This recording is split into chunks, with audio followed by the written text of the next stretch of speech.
RPSC RAS interview की तैयारी में एक ऐसा हिस्सा है जिसे ज़्यादातर लोग नज़रअंदाज कर देते हैं। और मज़े की बात यह है कि इंटरव्यू बोर्ड सबसे ज़्यादा गहरे सवाल भी वहीं से पूछता है। तो चलिए आज इसी गुत्थी को सुलझाते हैं। तो सवाल ये है कि आखिर वो कौन सा जाल है जिसमें अच्छे अच्छे होनहार उम्मीदवार भी अनजाने में फंस जाते हैं। ये एक ऐसा एरिया है जिस पर अक्सर ध्यान नहीं जाता, लेकिन यकीन मानिए यही वो चीज़ है जो पूरी गेम बदल सकती है। और जवाब है आपकी ग्रेजुएशन सब्जेक्ट से जुड़े सवाल। जी हाँ, वही सब्जेक्ट जो आपने कॉलेज में पढ़ा था। अब आप सोचेंगे ऐसा क्यों? क्योंकि ये सवाल सिर्फ आपकी नॉलेज चेक करने के लिए नहीं है। इनसे पता चलता है कि आपकी सोच कितनी क्लियर है, आप अपने एकेडमिक जीवन को लेकर कितने ईमानदार हैं और सब्जेक्ट की समझ में कितनी गहराई है। देखिए, असल में ये सवाल सिर्फ एकेडमिक जांच नहीं है, ये एक तरह का लिटमस टेस्ट है आपकी बौद्धिक ईमानदारी का। बोर्ड ये देखना चाहता है कि आप फील्ड में काम करने के लिए कितने तैयार हैं। वो ये जानना चाहते हैं कि आपने कॉलेज के वो 3-4 साल सिर्फ डिग्री के लिए गुजारे हैं या सच में कुछ सीखा भी है। तो चलिए अब थोड़ा और गहराई में जाते हैं और ये समझने की कोशिश करते हैं कि इंटरव्यू बोर्ड के दिमाग में आखिर चल क्या रहा होता है। जब वो आपके ग्रेजुएशन सब्जेक्ट के बारे में पूछते हैं तो वो असल में आपसे क्या उम्मीद कर रहे होते हैं। सबसे पहले तो एक बहुत बड़ी गलतफहमी दूर कर लीजिए। बोर्ड को कोई चलता फिरता एनसाइक्लोपीडिया नहीं चाहिए। उन्हें ऐसा कोई नहीं चाहिए जो रटी रटाई परिभाषाएं सुना दे। सच कहूं तो इससे वो बिल्कुल भी इम्प्रेस नहीं होते। तो फिर वो ढूंढ क्या रहे हैं? असल में वो 3 चीजें खोज रहे हैं। पहली, कॉन्सेप्ट क्लैरिटी। क्या आप मुश्किल से मुश्किल कॉन्सेप्ट को आसान शब्दों में समझा सकते हैं? दूसरी, एप्लीकेशन कैपेबिलिटी, यानी क्या आप बता सकते हैं कि उस थ्योरी का असल दुनिया में क्या इस्तेमाल है? और तीसरी और शायद सबसे जरूरी चीज, एडमिनिस्ट्रेटिव रेलेवेंस। क्या आप अपनी पढ़ाई को एक सिविल सर्वेंट के काम से जोड़ सकते हैं? उन्हें एक स्कॉलर और एक एडमिनिस्ट्रेटर का परफेक्ट मिक्स चाहिए। ठीक है, तो अब जब हम ये समझ गए हैं कि बोर्ड क्या चाहता है, तो अब बात करते हैं उस स्ट्रैटेजी की जिससे इन सवालों को हैंडल किया जा सकता है। इसके 2 पार्ट हैं। पहले हम समझेंगे कि सवाल कितने तरह के होते हैं और फिर हम देखेंगे वो एक मास्टर फॉर्मूला जो हर सवाल का जवाब देने में काम आएगा। मोटे तौर पर देखें तो आपके ग्रेजुएशन सब्जेक्ट से 3 तरह के सवाल आ सकते हैं। पहले होते हैं कॉन्सेप्ट बेस्ड, मतलब सीधे सीधे परिभाषा या सिद्धांत पूछ लिया। दूसरे एप्लीकेशन बेस्ड, यानी उस कॉन्सेप्ट का रियल वर्ल्ड यूज क्या है। और तीसरे होते हैं ओपिनियन या एनालिसिस बेस्ड, जहां आपकी विश्लेषणात्मक क्षमता को परखा जाता है। और इन तीनों तरह के सवालों के लिए एक गोल्डन 3 स्टेप फॉर्मूला है। ये फॉर्मूला इतना पावरफुल है कि ये आपके जवाब को एक अलग ही लेवल पर ले जाएगा। स्टेप 1, जो भी कॉन्सेप्ट पूछा गया है उसे 2-3 लाइन में एकदम आसान भाषा में समझाइए। स्टेप 2, एक रियल वर्ल्ड एग्जाम्पल दीजिए और अगर वो राजस्थान से जुड़ा हो तो क्या कहने। स्टेप 3, उसे एडमिनिस्ट्रेशन से जोड़ दीजिए। बताइए कि एक ऑफिसर के लिए ये जानना क्यों जरूरी है। यकीन मानिए यही तीसरा स्टेप है जो एक स्टूडेंट के जवाब और एक ऑफिसर के जवाब में फर्क पैदा करता है। तो चलिए अब इस फॉर्मूले को एक्शन में देखते हैं। हम आर्ट्स, कॉमर्स और साइंस तीनों स्ट्रीम्स के उदाहरण लेंगे ताकि ये साफ हो जाए कि ये फॉर्मूला कितना कमाल का है और हर जगह काम करता है, चाहे आपका बैकग्राउंड कुछ भी हो। चलिए पहला उदाहरण लेते हैं आर्ट्स स्ट्रीम से। मान लीजिए आपसे पूछा गया जुडिशियल रिव्यू या न्यायिक समीक्षा क्या होती है। ये एक क्लासिक कॉन्सेप्ट बेस्ड सवाल है। अब इस पर अपना 3 स्टेप फॉर्मूला लगाते हैं। Step 1, concept.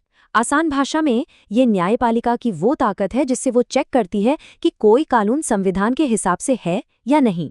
Step 2, example. जैसे जब अदालतें राजस्थान की किसी आरक्षण नीति की संवैधानिक वैधता की जांच करती हैं। और स्टेप 3, एडमिनिस्ट्रेटिव रेलेवेंस।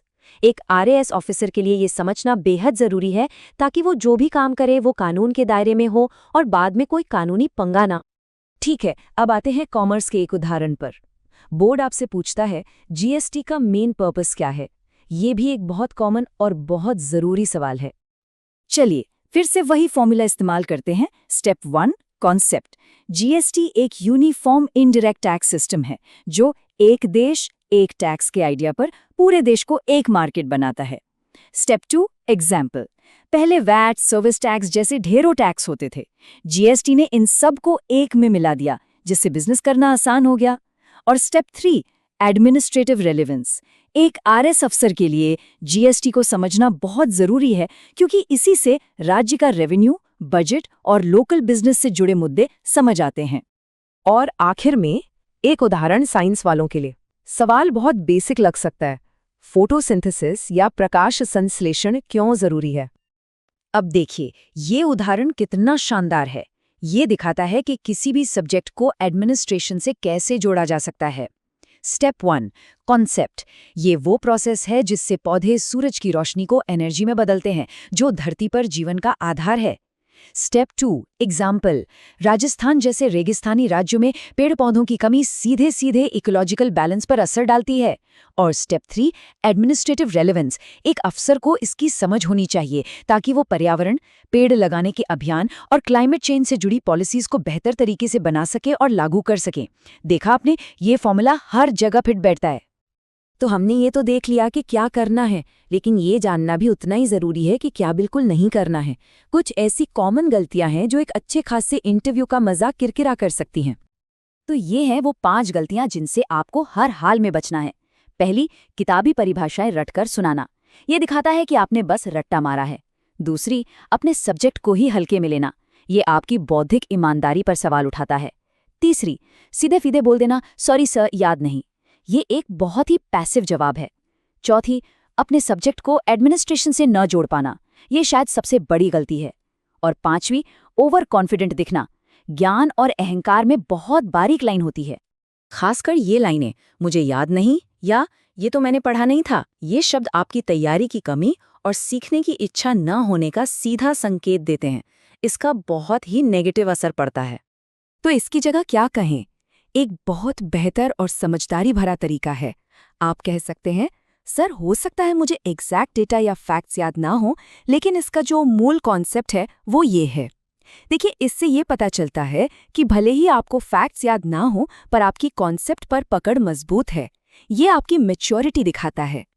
तो कुल मिलाकर बात यह है कि आपका ग्रेजुएशन सब्जेक्ट कोई मुश्किल या बाधा नहीं है।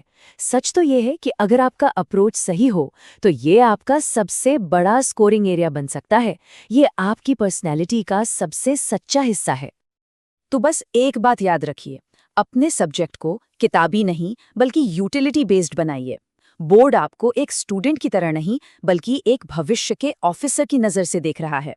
अगर आप कॉन्सेप्ट को आसान बना दें, असली दुनिया का उदाहरण दें और उसे प्रशासन से जोड़ दें, तो फिर आपको कोई नहीं रोक सकता।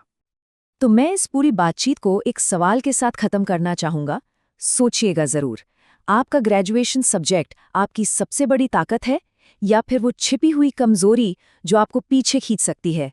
इसका जवाब जो भी हो, वही आपके आरएएस इंटरव्यू का नतीजा तय करेगा।